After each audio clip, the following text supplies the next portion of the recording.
ஆனா நீ என்னை காப்பாத்தினல, அது மறைஞ்சு போற விஷயம் இல்ல. 2 நண்பர்கள் இருக்கிறாங்க. அந்த 2 பேரும் பாலைவனத்துல நடந்து போயிட்டு இருக்காங்க. அப்போ முதல்ல இருக்கான் இல்லையா, அவன் பக்கத்துல இருக்க நண்பனோட பலார்னு அடிக்கிறான்.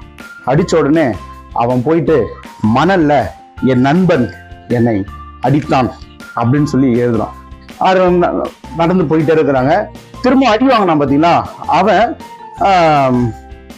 புதக்குழியில விழுந்துடுறான் நடந்து போகும்போது.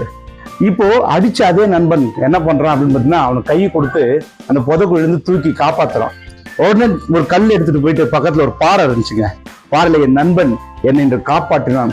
இந்த அடிச்சவனுக்கு ஒன்றும் புரியல.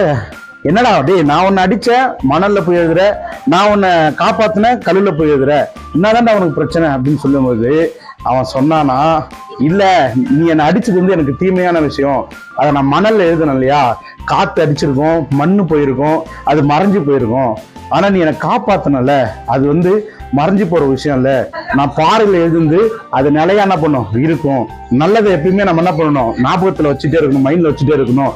கெட்டது அதே நண்பர் செய்யும் பொழுது அதை மறந்துட்டு போய்கிட்டே இருக்கணும் அப்படின்னு சொல்லி ஒரு பிலாசபி சொன்ன உடனே அவன் ரொம்ப வருத்தப்பட்டான். இப்படி அறிவாளியான ஒரு நண்பனை நான் வச்சிருக்கிறதுல எனக்கு ரொம்ப சந்தோஷம் அப்படின்னு சொல்லி சொன்னானுங்க.